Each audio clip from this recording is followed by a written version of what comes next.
Sanbonani Abafundi. So we're going to carry on with our study of patterns, and we're diving straight back into the one that we asked you to try. So we are hoping that you have tried it. If you haven't yet tried it, then pause the video and give it a go. Otherwise, let it play and let's see how we went. So the first one, if we got one triangle, we use 3 matches. The second one, if we got 2 triangles, we use an additional 2 matches, we use 5 matches. And then 7, and then 9. Okay, so how many matches will be needed for 5 triangles? And the answer is that we would need 11. Okay, and just to save a little bit of time, I'm going to draw this. It says draw a picture to confirm. I'm actually just going to add to this picture just to save some time. So that's for 4 triangles, and then that's for 5 triangles. Okay, and if we go and count these matches, let's just count them. 1, 2, 3, 4, 5, 6, 7, 8, 9, 10, 11. Definitely correct. Okay. Then it says, are you able to confirm how many matches are needed to make n triangles? So what we're looking for now, we're looking for a pattern. All right. And as we did last time, let's just see how much is it growing by. Right. It's growing by 2. So what that suggests to us is that maybe this involves multiples of 2, but not starting in the right place, if that makes sense. Okay, so let's take the triangle number and double it. Or sorry, the number of triangles and double it. If we double, so we multiply by 2.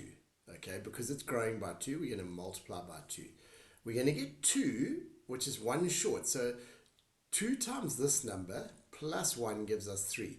2 times this number plus 1 gives us 5. 2 times 3 plus 1, 7. 2 times 5 plus 1 is 11.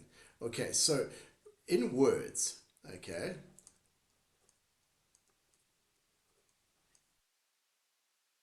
the way we'd work out the number of matches, we double the number of triangles and then we add 1. Okay, so that's written in English. Okay, so if there are 4 triangles, double 4, add 1, 9 matches. If there are 11 triangles, double 11, add 1. If there are 8 triangles, double 8, add 1. So now we're going to write this in maths, okay? If there are n triangles, double n, that means 2 times n. That's what 2n means, 2 times n plus 1. That there is what we call a mathematical expression. We actually call it an algebraic expression for the number of matches if there are n triangles. Okay, then the last thing it says, well, what if we use this formula? Now, how many matches would we need to make 20 triangles? Well, we know the rule is 2 times the number of triangles plus 1. So the answer would be 2 times 20, 40, plus 1, 41. Okay, right. There's quite a lot going on there, but let's now ask you to see if you can fill in the missing numbers in these sequences. So pause the video, have a go, and then let it play again. Okay, so what's happening here? 17, 15, 13. It seems to be getting smaller by 2. So if we go to the left, we must add 2. This must be 19. 8, 11, it's growing by 3. Add 3 gives us 14. Add 3 gives us 17. All right, let's have a look what's happening here. How much is it growing to get from 27 to 38? It's growing by 11. So if we subtracted 11, or if we added 11 here, we would get 16, and adding 11 gives us 27. Yeah, this definitely seems right. This one seems to be dropping down by 4. So if this drops down by 4, we'd get 80, and if 80 drops down by 4, we'd get 76. Looking good. Okay, this one here seems to be growing by 5. So if we grew this by 5, we would get 9. And 9 add 5, we get 14. 14 add 5, we get 19. That looks good. This one here seems to be growing by 2. So if we grew 3 by 2, we get 5. Grew 5 by 2, we get 7. 7 by 2, we get 9. Okay, right, now we're going to ask you to pause the video and we're going to ask you to try and see if you can work out the rule here. Okay, so there's a relationship between the number here and the number below. What we're going to ask you to look at is how much is it growing by, okay? And that will help us work out the pattern. Okay, this first one's actually quite straightforward because we are literally just, let's have a look. Let's see if we can see a pattern between this number and this number. 1 becomes 3, 2 becomes 4, 3 becomes 5. It seems as if the number is just, the number in the bottom row is 2 bigger than the number in the top row. So 5 would become 7, 6 would become 8. Now, you might have been able to just fill those in by following the pattern on the bottom row, but now this is not going to be quite as simple. What does 60 come from? And now this is where we need to look at the rule here. How do we get from the bottom row up to the top row? Every time we subtract 2. So we must subtract 2 to make 58, and we must subtract 2 to make 298. Now, we are going to try and write this in maths, okay? In English, let's write it in English. To get from the top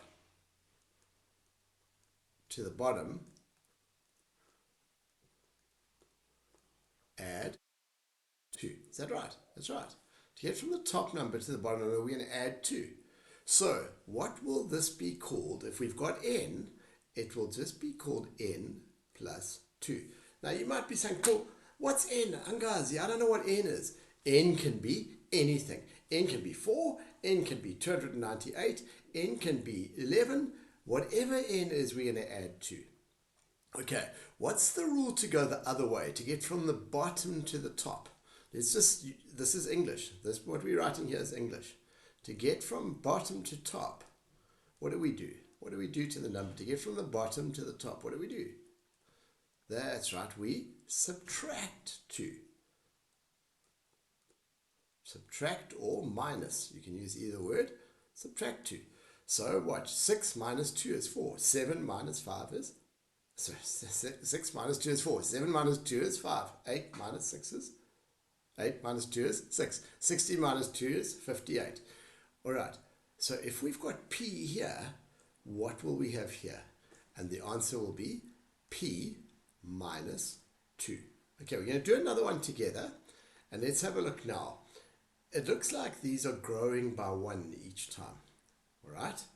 So it looks like we're just going to have, what's the difference between here and here? How do we get from there to there? Okay? What must we add or subtract? It looks like we must subtract. When we go this way, it looks like we must subtract 5. 1 minus 5, negative 4. 2 minus 5, negative 3. 4 minus 5, negative 1. Okay, you may or may not have been able to pick that, but let's see if you can do it now. And if we minus 5 to get from the bottom to the top, from the top to the bottom, then when we go this way, we must plus 5. Okay, see if you can fill in the rest of this one. Just pause it very briefly and try. Okay, if we minus 5, we're going to get 0. 8 minus 5, we're going to get 3. What must we minus 5 from to get 12? Oh, it is actually add 5 to get 17. 17 minus 5 is 12. What must we add 5 to get 20? Sorry, what must we minus 5 from to get 20? And the answer is 25. Okay, now, if this is n, what do we do to this number to get the number below? We just take our number and we minus 5. This is what we call algebra. That's what we call maths. Okay, not English, but maths. All right, how do we get from the bottom number back to the top number? What do? We add 5. It doesn't matter what that number is. So even if that number is p, we'll just go p plus 5. Okay, we're going to ask you to pause the video and we're going to ask you to try C and D, all right? Just remember the trick for looking at the sort of the gap. Okay, in this one here, the gap is going to be 2 each time. So chances are we're going to multiply by 2, all right? And then maybe make an adjustment. Okay, pause the video, see if you can do number C and number D, and then we'll let it play again and have a look at how we went.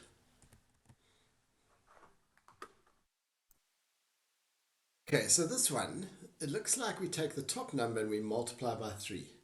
Top number multiply by 3. So 5 will become 15. 6 will become 18. 60 comes from, well, we're going to go, instead of multiplying by 3, we're going to go backwards. So we're going to divide by 3. What must we multiply by 3 to get 300? Or let's take 300 and divide by 3. We get 100. Okay, so in words, we take the top number, we multiply by 3 to get the bottom number. Now, if the top number is n, how do we write that? What is 3 times n? Just 3n. And how do we go from p back up to the top row? Well, let's remind ourselves, what did we do mathematically? What did we do to get from 18 to 6? We divided by 3. 15 to 5, we divided by 3. P, we must divide by 3. We can write it like that, or we can write it like this, p divided by 3. Okay, we actually prefer that one, and we'll see why a little bit later. Right, now let's look at this next one. This next one, it seems to be growing by 2. As we move along the bottom, it's growing by 2. Because it's growing by 2, what we're going to do is we're going to try doubling, multiplying by 2, and then seeing if there's an adjustment needed. It looks like if we double the top row and add 1, double top number and add 1 to the bottom number. So that's in English. We've written it in English there. Let's have a look. Double 3, 6, add 1 is 7. Double 4, add 1 is 9. Double 5, add 1 is 11. Double 6, add 1 is 13. Now you might have managed to get those numbers by completing a pattern on the bottom row. That's okay, but it's not that helpful because now, where will 51 come from? Okay, and so now we've got to think, what must we double and then add 1 to end up with 51? Let's try. What about 25? If we double 25, what do we get? We get 50. Add 1, we get 51. What must we double to get double and then add 1 to get 1,001? Well, once we've doubled it, it must be 1,000. So what must it be before we double it? That's right, 500. Okay, if we double 500, we get 1,000, and we add 1, we get 1,001. How are we going to write this using maths, using algebra? We're going to double this number. Double it means times it by 2 and then add 1. Okay, and let's think about how we would undo that. Now listen carefully. If we double and then add 1, to undo that, we're going to go backwards and we're going to undo. We're going to minus 1 and then we're going to halve. Halving is the undoing of doubling. So we're going to take 1 away and then we're going to divide our answer by 2. And you see why we need the brackets here. All right, so we're going to take 1 away and then divide by 2. Let's check that. If we've got 11 and we take 1 away, we get 10. And if we divide by 2, we get 5. It seems to work. Let's try with another one. If we take 3 and we take 1 away, we get 2. And we divide by 2, we get 1. Right. We can write this like that, or we could write it like this. And in fact, we prefer this one, p minus 1 over 2. We don't need the bracket. The divide line acts as a sort of bracket. This one over here is actually the one that we prefer. Right, both are right.